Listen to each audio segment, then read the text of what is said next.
Hi guys, it's Joey, and this is my connecting or my week experiencing with Wunjo, the joy rune, also known as Win in my earlier video. We'll call it Wunjo for ease of reference, but yeah. So unfortunately I can't share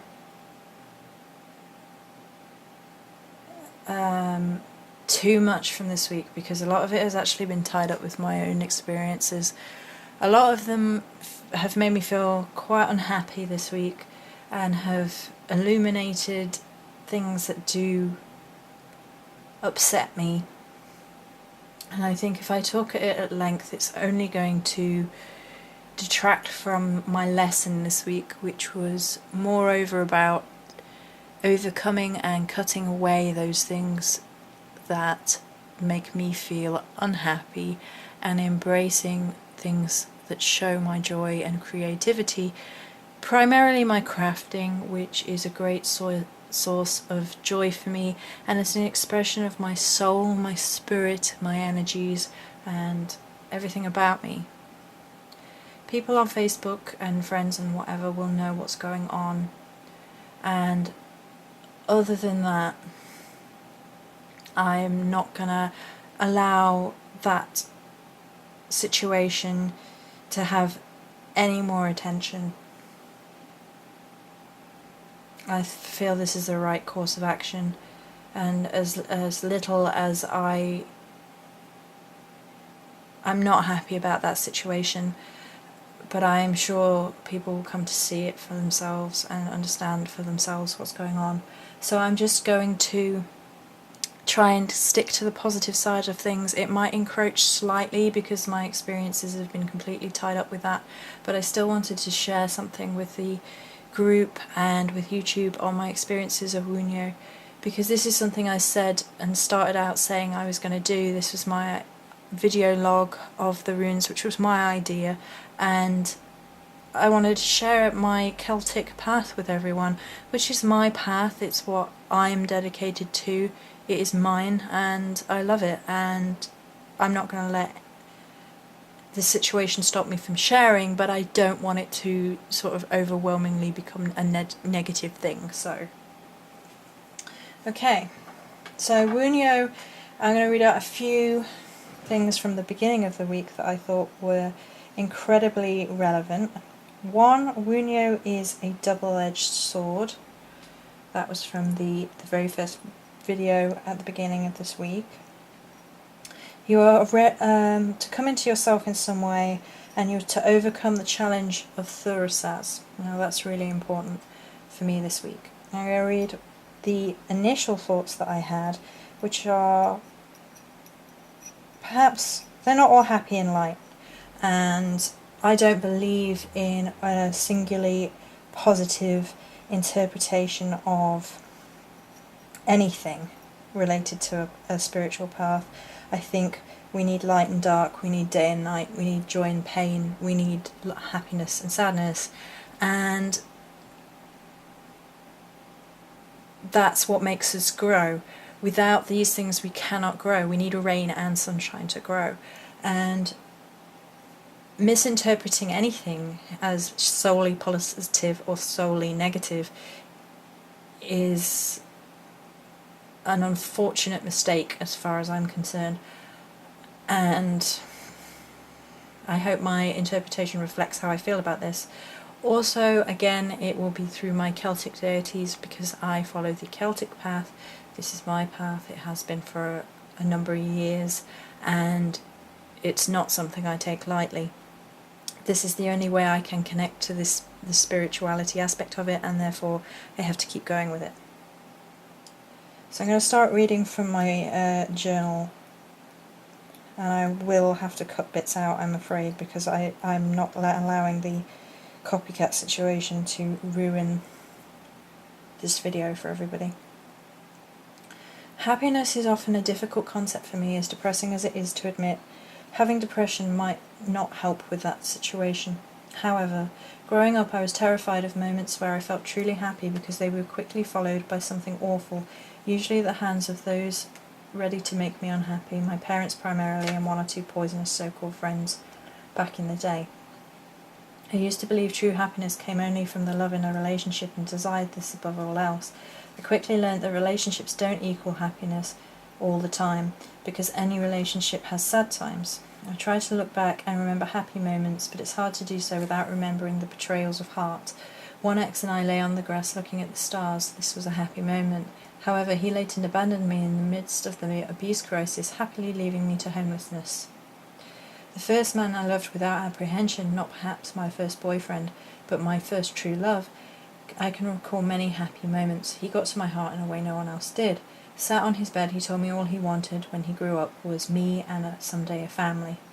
He grew up to be a cold businessman, putting personal relationships last. He told me once to just get over it when I was suffering after the abuse crisis, and was possibly the most hurtful thing any man has ever said to me. Happiness to me, therefore, has become moments, fleeting, precious, never permanent. We have to appreciate each one before they are gone. And I believe on the rune page, Jodie said something very similar, and it made me smile because I knew that this was my interpretation of it as well.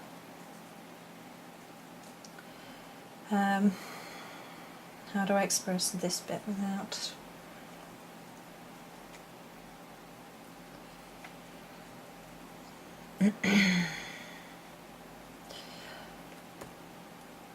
There is some copycatting of something specifically related to crone energies, and other than that I'm not going into it. And following me being irritated at this, I had an experience at a giant crow. He was really close, patrolling in front of me and the gnome, so close I could have reached out and patted his head if I'd have wanted to. He walked in front of us, back and forth, watching us, and then jumped up on a nearby trolley and looked and watched us. It was incredible. Given the source of my irritation and then the crow, I'm inclined to think the joy rune might be linked for me once again to Bave's energies, albeit in a completely different function and or fashion, as her shape-shifting between the crone and maiden aspect of the Morrigan. In the maiden aspect she is fierce, wild and free. She has careless abandon, sexual freedom, beauty and joy. But the maiden energy is akin to the hawk, ever hunting, ever in motion, wild, free and joyful, but not contemplative of these joys. As a crone, Bave tempers action with wisdom, understanding that happiness is fleeting and... The understanding of happiness and its fleeting nature is attained, but the careless abandon, wild, fearless joy is past. Because Bave is both of these aspects, the lesson of both can be interwoven. Wild joy tempered with wisdom, so not to be reckless, and the understanding that happiness is found in the moments, pure moments of the soul, and should be enjoyed and then treated as treasured memories, and as well not to be afraid to seek out what one needs for happiness. We'll work on Get Lost Idea Thief range this week, as well as focusing on Kitsune/Fox totem energies. Later that day, my real-life friend had been feeling very depressed, and so she was tidying her room to make her to take her mind off it. And when she looked outside the window after cleaning it, there was a giant crow outside her window, and she told me that she thought it was me and the Morrigan prodding her into remembering to stay positive. No, not many seconds later, she found an object she had been searching for months that she thought she had lost.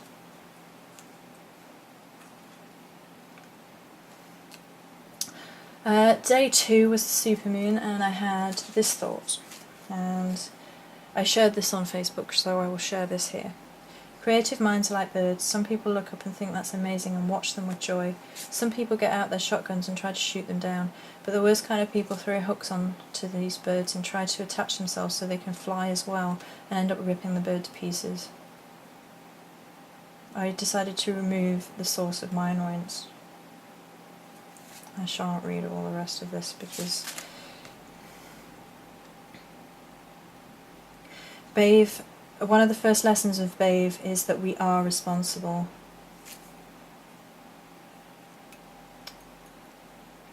I heard this lesson before I even connected to the Morrigan, and I hear echoes of it even now, almost every day from Bave. We are responsible.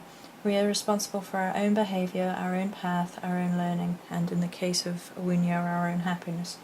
There is no blaming some unseen force. Blaming others and denying responsibility prohibits growth. Hiding behind a sense of victimhood is something that revolts me in the Morrigan. My mother used to do that, and there are echoes of that in this negative situation, and it really, really makes me ill. We all fall down. That is not weakness. But we are and must be responsible for getting up again and fighting on.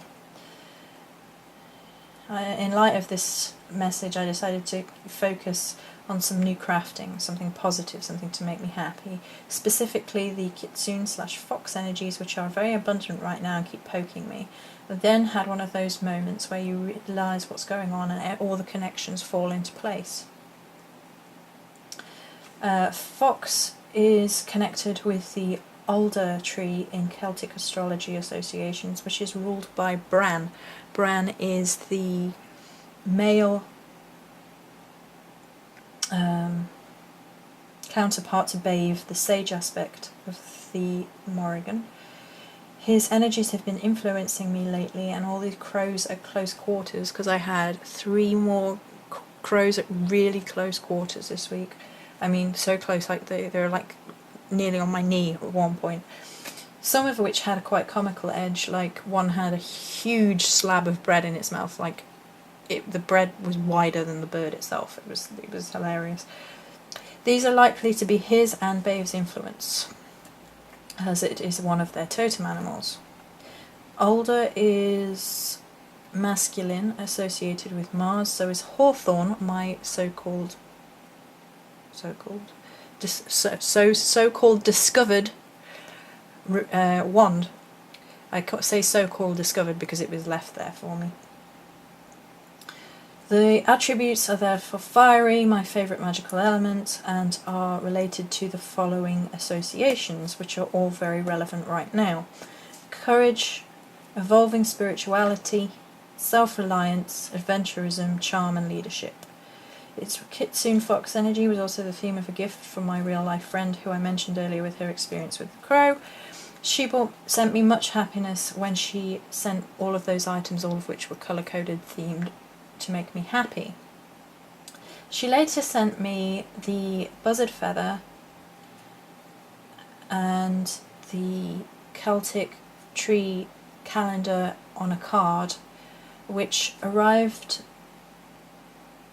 in a really horrible, dark moment this week. I just got back from the doctors and it was traumatic for me, and I got home and the feather and the card were there, and they brought a great deal of light, great deal of happiness into my life. And this is the feather, a buzzard feather, member of the English hawk family, I believe.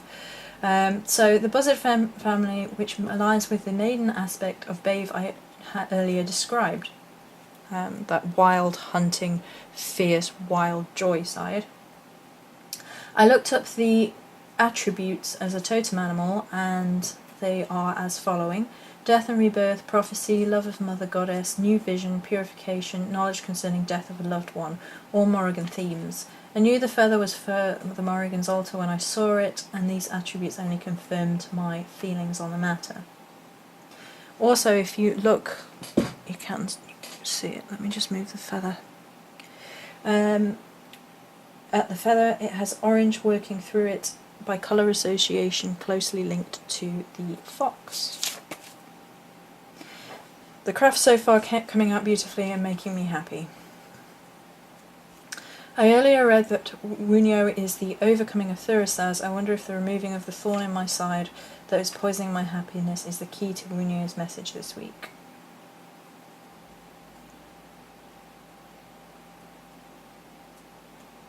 I don't believe I can read the next bit without it being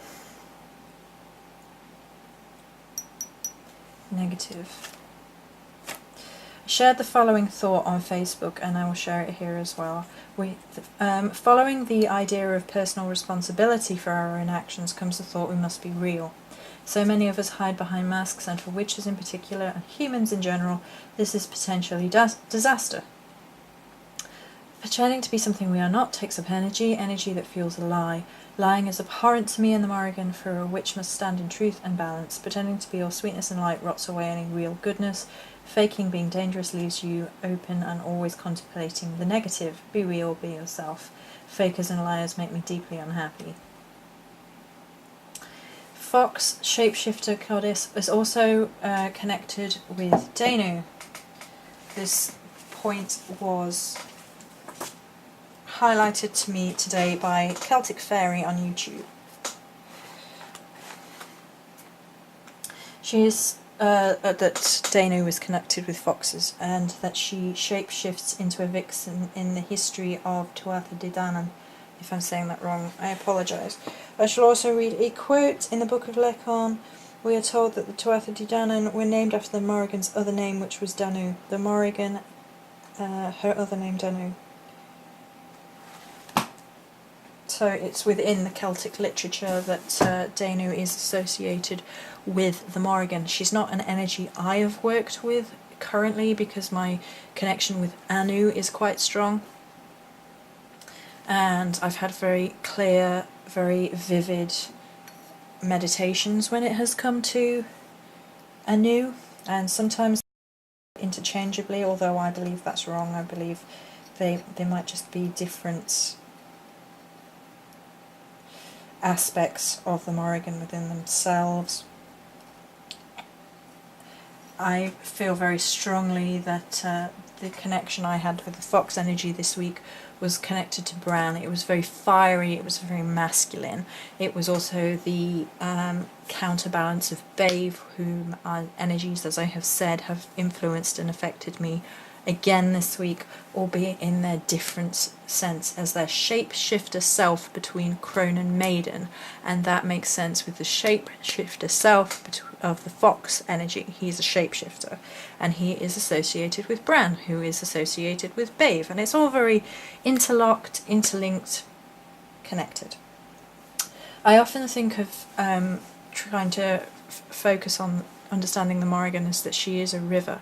There are all the different aspects are interconnected, they are merging and flowing into one another, they all have an aspect of each within them, and it's only very, very basic and early to understanding to basically say Anu is the maiden, Macha is the mother, and Babe is the crone, because they all shift. They're shapeshifters, they shift around, they shift into the energies, they all have an aspect of each within each, because they are all and they are none. So my favourite picture of Macha also has a fox on it. Okie dokie. I can't talk about that because that's negative. So I just did some more crafting on day 5, and then today two thoughts from other people made their way through. Staying true to what makes you happy, because that always ends up producing the best result. Ashley Olsen. And Lissy, shout out Fairy Elven Dream, was mentioning that the only way to break a negative cycle is to stop reacting to it. And that's basically what I am trying to do right here with Wunjo. I'm trying to embrace what makes me happy and stop allowing the negative situation or the copycatting to ruin my week. I'm not going to allow it to influence next week at all. It has unfortunately influenced this week, and as a result I have took the thorn out my side, so to speak, and that's all I can do. So let's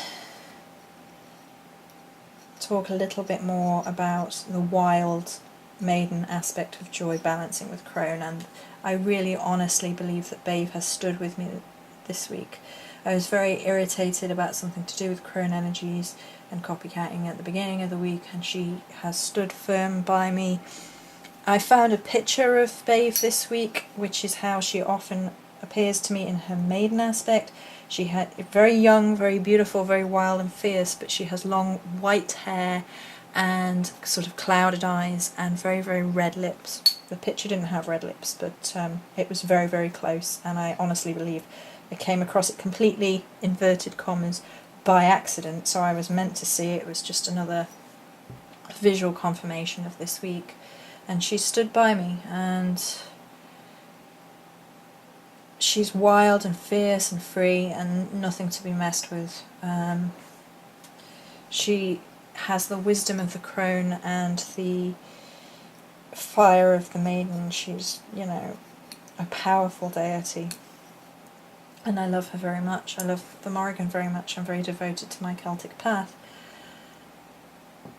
and that is something which brings me a great amount of joy, and I've come to understand that why certain things are bothering me, and that's because it feels like someone trying to take your joy away when they're trying to copy everything who you are, words you say, crafts you make.